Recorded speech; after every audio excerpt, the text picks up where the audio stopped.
I'm Fungai Maborek and I'm with SaharaTV. Tonight we're at the Waldorf Astoria at the Press Freedom Awards ceremony where we're going to see 4 outstanding journalists from around the world being given awards for their outstanding work.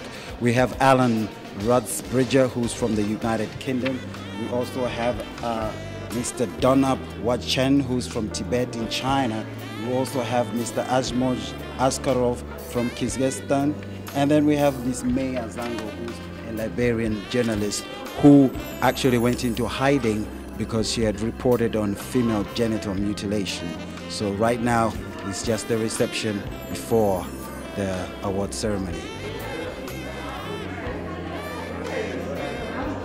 Tonight, we honor 4 journalists who have braved threats and danger to reveal abuses of power and human rights violations in Brazil, China, Kyrgyzstan, and Liberia. It's a sad sign of the times that 2 of them will not be here to accept their awards tonight because as we honor them, they are sitting in prison cells. Your presence here shows that their freedom matters, that bearing witness is a means to justice. Yeah, good evening and welcome to SaharaTV. I have with me here the Deputy Director for the Community for the Protection of Journalists, Mr. Robert Mahoney. How are you, sir? Good evening, I'm fine, thank you. Briefly tell us about the people that you selected this year for the awards. Yeah, CPJ is a group of journalists who are there to defend journalists. So we're very much in touch with journalists around the world. And this year we've chosen a journalist from Liberia in West Africa who exposed the practice of female genital mutilation and got in trouble for that, had to go in hiding with a young daughter in the bush. And through the publicity that we were able to generate by reporting on her case, we have got her out of that trouble, and now she is here this evening to receive an award for doing what is a great piece of public service through journalism.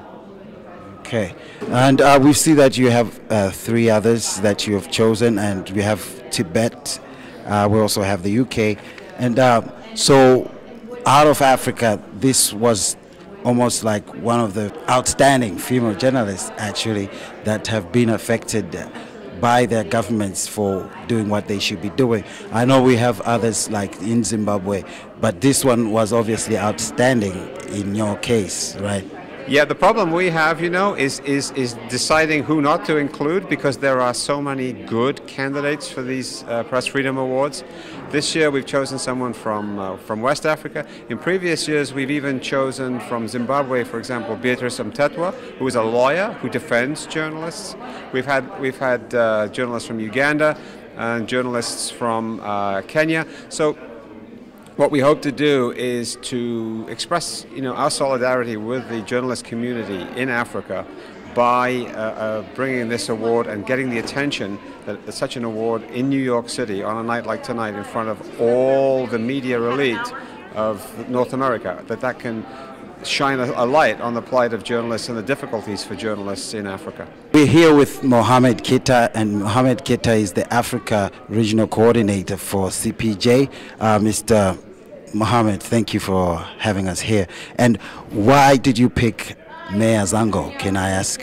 We picked Mae Azango because of her tremendous courage in taking on an issue that few journalists report on in Liberia, and that is female genital mutilation. It's so politically sensitive that even the president, Helen Sirleaf Johnson, won't take a public position on it.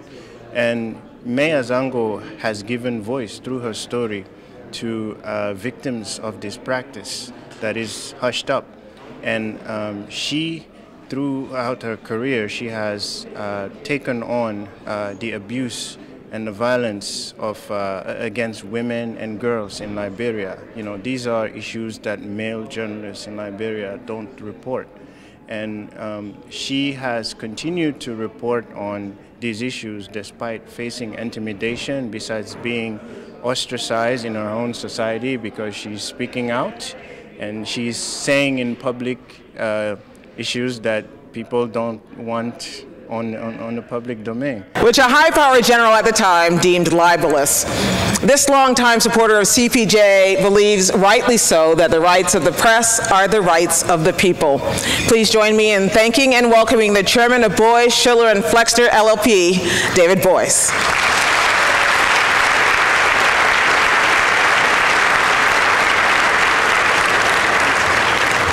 Thank you, Gwen.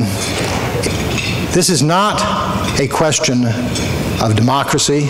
It's not a question of totalitarianism, because some of the worst offenders in this world today, in terms of harassing, threatening, jailing, and murdering journalists, are functioning democracies. There was a reason that before the 13 colonies were prepared to adopt the Constitution, they wanted assurances that there would be a Bill of Rights, because they knew that even though the Constitution is drafted, provided for a democratic government, without the protections in the Bill of Rights, we could not have the rule of law that could guarantee the protection of our most fundamental freedoms. And the First Amendment to the Constitution, in addition to protecting freedom of religion and other important freedoms, expressly protected the freedom of the press. Because as our founders understood, and as we know today, without a free press, we can have no guarantees of our freedoms. Without a free press, we can have no guarantee of justice. We'd like to congratulate you on this award. How do you feel, because you have to go now, how do you feel about this award, and do you think you deserve it? I feel so good about this award, and yes, I feel I deserve it. But the applause I'm getting from outside, the outside world, is overwhelming, because in my country, I'm considered a bad apple. Nobody wants to see Mae Azango. So, but usually they always say a prophet is never respected in his own home. So obviously they won't respect me, but I'm happy that I'm getting this award. I'm so happy, I'm grateful. Liberia has got the first African female president. Do you think that this topic would change, or how has the response been from her government? Well, when I was in hiding for almost a month, okay? And up to now, President Ellen Johnson Sirleaf has not come up publicly to say anything about female genital cutting. But because the debate was so much in Liberia at the time, when the pressure came from CPJ, from Amnesty International, from other media groups that wrote President Ellen Johnson Sirleaf personally to provide security for me, and the Liberian National Police to provide security for me, which of course they didn't, because I was my own security. At the time, she didn't say anything, but because the debate was so much for over 3 weeks, nothing else was on local radio stations, TV stations, every street corner. People were discussing it. That is what I wanted. I wanted it to be a discussion. And then the government was forced to come out through the Minister of Gender and Development, the Internal Affairs Minister, and the Minister of Information. And they spoke publicly, most especially the Minister of Gender. She said the government of Liberia has suspended all Sandy activities. Sandy Bush is the bush that carry these girls to train them to be wives. And the prerequisite for that, the graduation, is circumcision. So she said all Sandy activities should be suspended for time indefinite. She was pushed. They were pushed. The pressure got on them, and they were forced to make that. The government made that pronouncement, and after that pronouncement was made, I came out of hiding because everybody's direction went towards the government instead of me. Tonight we witnessed 4 outstanding journalists from China, Brazil, Kyrgyzstan and Liberia. In fact, from Liberia it was Mae Azango for the International Press Freedom Awards through the CPJ. We are here at the Waldorf Astoria.